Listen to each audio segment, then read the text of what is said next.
మీకు ఆల్రెడీ కోర్టులో కేసులు నడుస్తున్నాయి. ఇక్కడికి ఎందుకు వచ్చారు? ఇది ఇప్పుడు నేను ఇంట్లో ఉంటున్నాను మేడం 6 ఇయర్స్. నేను ఇంట్లోనే ఉంటున్నాను. నాకు వాటర్ ప్రాబ్లం, వాటర్ ఇవ్వట్లేదు ఏమి. నన్ను ఇంట్లో టార్చరు, నాకు కాలనీలో పరువు తీసి నానా బూతులు తిడుతున్నాడు.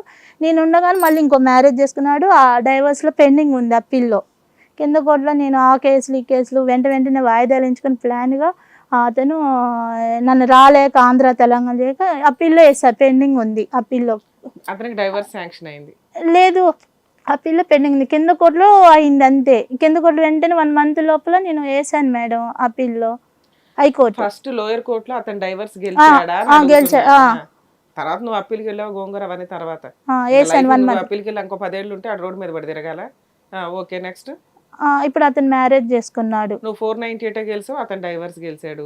నీకు మెయింటెనెన్స్ 5000 ఆర్డర్ అయింది. నువ్వు ఇంజెక్షన్ ఆర్డర్ తీసుకొని ఇంట్లో ఉంటున్నావు. 6 ఇయర్స్ నుంచి ఇంట్లో ఉన్నా. ఇప్పుడు ఇక్కడికి ఎందుకు వచ్చావు? ఇతను ఈ డైవర్స్ అవ్వకుండా అప్పీల్లో పెండింగ్ ఉండగానే మ్యారేజ్ చేసుకున్నాడు. చేసుకోవచ్చు. అది కూడా ఎందుకు ఇట్లా నాకు డైవర్స్ అంటే 2020 నుండి ఈ అమ్మాయితో లవ్ లో ఉండి మాట్లాడి అప్పటి నుంచి 4 ఇయర్స్ నుంచి ఉంటుందంట మేడం. అమ్మా మీరు 9 ఇయర్స్ నుంచి విడిపోయారు కదా, 9 ఇయర్స్ 8 ఇయర్స్ కోర్టుల చుట్టూ తిరుగుతున్నారు కదా, ఏం కావాలి మీకు ఇంకా? 6 ఇయర్స్ ఇంట్లోనే ఉన్నాను మేడం. అరే అది ఇల్లు ఆక్యుపై చేసుకొని ఉన్నావు, నువ్వు ఇల్లు ఆక్యుపై చేసుకొని ఉన్నావు. కోర్టు ద్వారా వచ్చింది.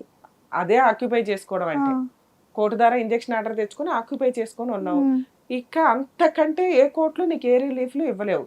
నీకు అన్ని రకాల పోరాటం నువ్వు చేసుకొని రిలీఫ్లు తెచ్చుకున్నావు. మ్యారేజ్ చేసుకున్నాడు మేడం. చేసుకోనివ్వమ్మా, నువ్వు ఎలాగో కాపురం చెయ్యో, నువ్వు ఎలాగో ఉండవు, ఆయన ఎలాగో ఉంటానన్నా ఇది వర్కౌట్ అయ్యే వ్యవహారం కాదు. ఏమైపోవాలి ఒక జంట, ఏమైపోవాలి నాకు అర్థం కావట్లా. నువ్వు ఇంకో పెళ్లి చేసుకుంటావు. ఆ పిల్ల పెండింగ్ ఉందిగా మేడం, అలా అడిగితే సరిపోయింది. నేను చెప్పను అసలు ఈ స్టేజ్ లో అవసరం లేకుండా లీగాలిటీ తెలిసిపోయి ఇష్టం వచ్చినట్టు బిహేవ్ చేస్తున్నారు అందరూ. ఎంత తెలియాలో అంత తెలిస్తే బాగుంటది. ఇప్పుడు నీ ఎపిసోడ్ పెట్టుకుని అందరికీ చెప్పుకోవడం వల్ల యూజ్ లేదుగా. మళ్ళీ అవో లూప్ హోల్స్ తెలియడం తప్ప ఏంటంటే మీ దృష్టిలో ఏంటి? మీరు 10 ఏళ్ళు 20 ఏళ్ళు కేసుల్లో తిప్పేస్తా నేను లోపల వచ్చాను మేడం. ఏంటి అంటే తను రావట్లేదు. అమ్మ నువ్వే వదిలేసావు కదా. అతను నువ్వు ఎంత పెద్ద అలిగేషన్ వేసావంటే అతను హోమోసెక్సువల్ అండి అన్నావు. ప్రూఫ్లు ఉండయండి మేడం, ప్రూఫ్లు ఉండయి. నేను అంటున్నది అదే, నువ్వు అంటున్నది నిజమే కదా. అలాంటి వ్యక్తి పెళ్లి చేసుకుంటాడో ఊరేగుతాడో హోమోసెక్సువల్ నీకెందుకు? 9 ఏళ్ళు తిప్పావు, ఏదో లోయర్ కోర్టులో గెలిచాడు, వాడు బతికేదో వాడు బతుకుతున్నాడు. నువ్వు అప్పీలు వేసుకున్నావు. అప్పీలు వేసుకుంటే పెళ్లి చేసుకోకూడదు. అప్పీలు ఒక 20 ఏళ్ళు నడుస్తుంది. ఏం చెయ్యాలి ఒక వ్యక్తి? ఏం చేయాలి మీ దృష్టిలో? ఏం చేయాలి నాకు అర్థం కాల. ఇది అప్పీల్ అయిపోయిందిగా మేడం. ఎప్పుడు అవుతుందమ్మా? లోయర్ కోర్టు కేసు ఎన్ని సంవత్సరాలు నడిచిందో చెప్పనా? 5 సంవత్సరాలు నడిచింది, ఇంకెక్కువే నడిచి ఉంటుంది. 4 నుంచి 5 సంవత్సరాలు నడిచింది. అవునా? 4 నుంచి 7-8 ఏళ్ళు నడిచింది. అసలు ఒక పెళ్లి చేసుకోవడం ఒక పెద్ద పనిష్మెంట్ అని ఈ మధ్య కేసులన్నీ చూస్తుంటే మాకు అర్థం అవుతుంది. పెళ్లి చేసుకోకండి రా బాబు, ఎందుకు ఈ కోర్టు? నాకు హోమోసెక్సువల్ అని చెప్పలేదు, 3వ భార్య. అసలు మీరు కూడా చేసుకోకూడదు పెళ్లిళ్ళే వద్దు ఇక నుంచి. ఎందుకంటే ఇప్పుడు ఈ ప్రోగ్రామ్స్ చూస్తున్నాం కదమ్మా, రిపీటెడ్ గా జనాలను చూసినాక నాకు ఎంత భయం వేస్తుందంటే పెళ్లి అనే సిస్టమ్ ఎత్తుపడేస్తే బాగుంటుందేమో అని. ఎందుకంటే అదొక టెర్రరిజం లాగా ఉంది. పెళ్లి చేసుకోవడం, కేసులు ఫైట్ చేసుకోవడం. ఎంత ఇన్నోసెంట్ గా చెప్తున్నావు. 8 ఇయర్స్ కోర్టుల చుట్టూ తిరిగారు. 6 ఇయర్స్ ఇంట్లోనే ఉన్నాను. తను వేసాడు మేడం. ఇంట్లోనే ఉన్నావు. అతను నువ్వు వద్దనుకున్నాడు. నువ్వు హోమోసెక్సువల్ అంటున్నావు.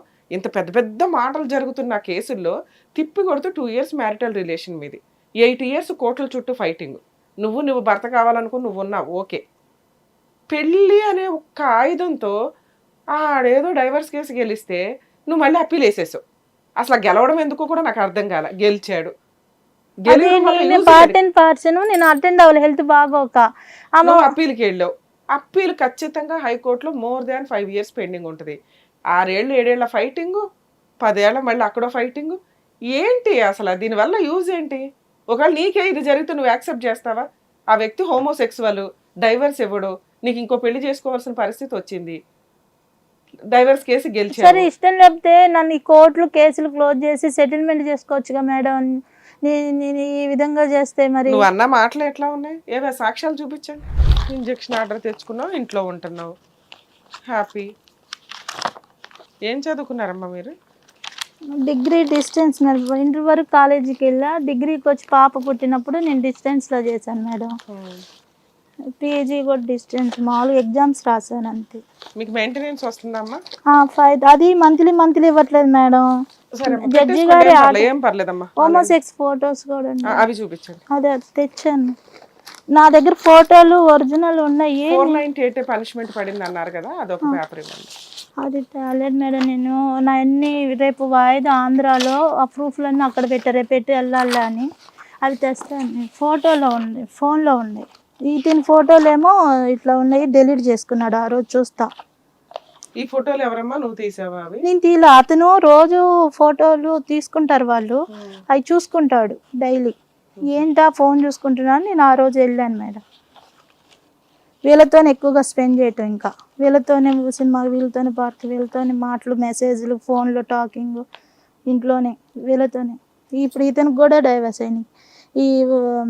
ఇప్పుడు ఈ ఫోటోలో నీకు వీళ్ళు హోమోసెక్సువల్ అని ఎలా తెలిసింది? ఇవ్వండి అది మేడం, వదలం ఏదమ్మా, మెసేజ్లు ఉన్నాయి, ఇది ఉన్నాయి, రికార్డ్ ఉంది. 2 days నాతో, 2 days నీతో, ఇలా ముగ్గురు, లాస్ట్ డే 7th day ముగ్గురం కలవాలని ఆ రికార్డ్స్ అన్నీ ఉన్నాయి. నువ్వు వేసావా మరి అతను హోమోసెక్సువల్ అని? నేను చెప్పాను మేడం. నువ్వు వేసావా హోమోసెక్సువల్ అని? కేసులు వేసావా? వేసాను. 420 అని చీట్, అది సెక్షన్ పడింది, రాశాను మేడం. కేసులు అన్నిట్లో రాసావా? రాశాను. అయినా అతనికి డైవర్స్ గెలిచాడా? ఇది నేను అటెండ్ అవ్వలేదు మేడం, నాకు హెల్త్ బాగోక. ఎక్స్పర్ట్ ఆర్డర్స్ రీఓపెన్ చేసుకోవాలి కదా. అది కింద కోర్టులో వేస్తుంటే మేడం ఉంది, లాయర్ని పెట్టుకుంటేనే నేను ఓపెన్ చేస్తా, లేకపోతే అప్పీల్కి వెళ్ళు అన్నారు. అది జరిగింది మేడం అన్నారు. ఎప్పుడైనా కూడా అమ్మా ఒక ఎవిడెన్స్ అనేది మాట్లాడుతుంది. మీరు ఆ అబ్బాయి హోమోసెక్సువల్, క్లియర్, డౌటే లేదు ఇందులో, ఇంకెన్ని మాట్లాడుకోవడం దండగా. ఎందుకంటే ఒక వ్యక్తి ఇంకో జంటు అలా ఎప్పుడు ఎంత క్లోజ్ ఫ్రెండ్స్ అయినా కానీ అలా దిగరు. ఫ్రెండ్స్ లాగా ఇందాక కొన్ని ఫొటోస్ చూసి నేను అన్నా, ఏమ్మా ఏంటి ఇట్లా ఫ్రెండ్స్ అన్నాకి మాత్రం దిక్కకుండా ఉంటారా అని. సో మిగతా పర్సనల్ ఫొటోస్ మీరు ఆల్రెడీ క్లియర్గా చూపించారు. వాళ్ళ ఫేసులు మేము రివీల్ చేయంగానే మా ఆడియన్స్ కూడా చూశారు. మీరు నిజం చెప్తున్నారు ఈ స్టేజ్ మీద, ఏంటంటే అతను హోమోసెక్సువల్ అని తెలిసి కూడా అతను రిపీటెడ్గా మ్యారేజ్లు చేసుకుంటున్నాడు. అది ఇంకా దారుణంగా ఉంది. అది ఎట్లా అవుతుందంటే ఈయన హోమోసెక్సువల్ కాదేమో, ఈ అమ్మాయి కావాలని అన్పాపులర్ చేస్తుందేమో. ప్రెగ్నెన్సీ తీసుకొస్తున్నాడు, పేరుకు ఒక భార్య ఉండాలి ఇంట్లో, సొసైటీ కోసం చేయాల్సిన పనులు చేస్తున్నాడు. సెకండ్ వైఫ్, ఆ మూడు ఆవిడ ఎలా చేసుకుంది? ఇప్పుడు నీకు అంటే ఇన్ఫర్మేషన్ తెలియదు. మీరు మూడా? అమ్మాయిని చేసుకుంది, డైవర్స్ వచ్చినాక ఇంకో అమ్మాయిని చేసుకున్నాడు. అమ్మాయి మొదటి అమ్మాయి, 2 చేసుకుని నాకు చెప్పలేదు. అది 4వ అమ్మాయి ఉందని అంటున్నారు. ఇప్పుడు 4వ అమ్మాయి చేసుకున్న అమ్మాయి.